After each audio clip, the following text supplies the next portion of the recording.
There is some part of you that wants to serve, whether it's your community, your nation, or both. But there's something that drives you. Maybe you served in the military. Maybe you're just driven to do it. Where is a place you can go? We're going to talk about that today on the podcast.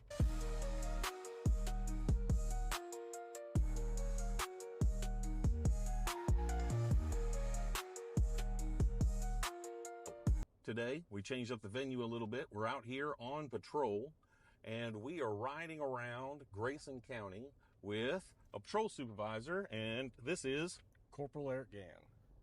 So, Corporal Gann, tell me a little bit about what you do on the daily as a supervisor in the patrol division. It kind of depends day by day, but our job is to kind of oversee daily operations on patrol. We're still call responsive. We're out there with the public, and then we do a lot of stuff in the background, like reviewing reports, filing cases with the district attorney's office, and just making sure things run as smoothly as possible day by day. As a supervisor on the patrol division,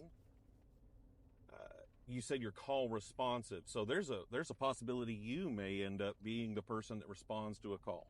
That is a good chance that if there's something that happens within a county on days that I work, that I will most likely be one of the ones that respond out to the calls. So if you were to respond to a call and there's already a deputy on the call, do they handle that and you kind of watch them, or do you take over that call because you're senior? No, I won't take it over. Obviously, it depends on the call type and what all is going on. For the most part, I'll jump in and help them out with whatever they need help with, and then kind of overseeing the decision making that's going on and help get the goal accomplished, whatever that may be. Okay.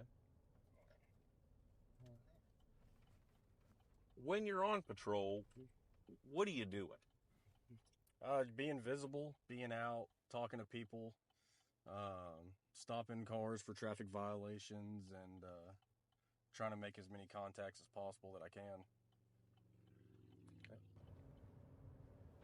All right, so now we're going to shift gears just a little bit from your day-to-day operations. How did you get into this line of work? Well, straight out of high school, I joined the Marine Corps. Did 5 years of active duty service, and then as a dog handler. And then once I got out of the military, I was looking into getting into law enforcement, and I applied at the sheriff's office, where I was hired on as a detention officer in 2018. And then through there, just kept grinding, and was selected to go to the academy, and where I went to the academy and graduated in 2020. And then I transferred over to patrol and, worked as a patrol deputy for a while, and then promoted to supervisor. So while you're working at the sheriff's office as a detention officer, you were able to get them to send you to the academy? Correct. So it was kind of in the early stages of a deputy advancement program. It really kind of had never been done before. And so they did a board, and some people had put in for it, and they did their selection process, and me and a handful of other detention officers at the time had gotten selected, and I was lucky enough to be one of them, and they sent me to the Denton Police Department Academy, where they paid for the school. I was paid as an employee throughout the whole time, and I could just focus on the criteria and learning the material. I hear from the grapevine that you're about to transition from patrol into the criminal investigations division. Is that correct? That is correct. I was recently selected to join over into the criminal investigations division, where here pretty soon I'll be turning in the marked unit and this uniform in for investigations, and we'll be moving over to that route. That seems kind of exciting. So kind of changing up the gears, or in trading in one uniform and taking on a whole new responsibility. Correct. Yeah, it's something that I've wanted to do for a long time. And finally I felt the time was right, and I threw my name in the hat, and I was lucky enough to get selected. Now, will you be a supervisor when you get over there? I will not. I will be just an investigator. But here at the sheriff's office, investigators do hold a supervisory billet, so that way, in case they do get called out to scenes, they can show up and take over and take charge of the scene. Beyond CID, beyond patrol supervisor, what else do you do, or what else is there to do here at the Grayson County Sheriff's Office? There's a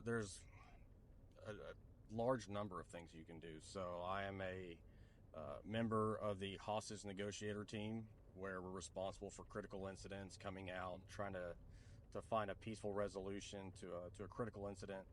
I'm also a member of the honor guard team, so we do special events such as funerals or any kind of ceremonies where we can kind of, honor our sheriff's office and honor ourselves and kind of be a part of that. And I'm also a mini academy coordinator, so new hires are to come on patrol. I'm kind of one of the first faces they get to see, and scheduling their trainings that takes place prior to them hitting the streets and starting their training. So kind of speaking about this mini academy, so we bring them in and do what?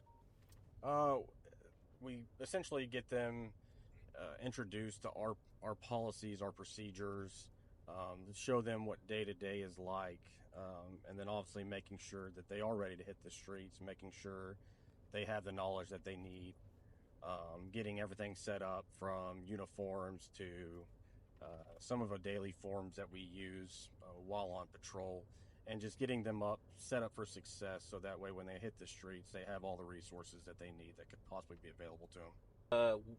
What about an exciting moment on patrol, or something that just stands out in your memory? Last year we responded to a call. An individual had called in saying that his house was actively being burglarized. We received a couple of additional calls from neighbors of this individual kind of running around outside. We got there, and upon us making contact, the individual exited the house with two firearms in his hands and ended up firing a round off as we were trying to talk to him. But due to us being able to keep our composure and kind of going back to our training, we were able to de-escalate the situation and talk the individual down and convince him to put the guns down. And at that point, it ended up being a mental health call. So we were able to get him the mental health help that he needed without anybody getting hurt that day. That's awesome, right? So it starts out as one thing, ends up as something else, and actually just able to help an individual. Absolutely. Absolutely. Any final thoughts, maybe for someone who has an interest in law enforcement, and maybe they're thinking about a career? I think contact your local agency. If you're local, contact the Grayson County Sheriff's Office. We'd love to sit down and talk with you. Schedule a ride out. Come see what we do every day, and ask questions. We're open books. You see us out and about, wave us down, and we'd love to talk to you and give you an insight on what it is that you could potentially be doing one day if you wanted to pursue this. Good advice. So, hope you enjoyed it out here on patrol with the Grayson County Sheriff's Office. I'm Lieutenant Jeremy Cox. We got Corporal Eric Gann. Hope to see you next time. Stay safe, Grayson County.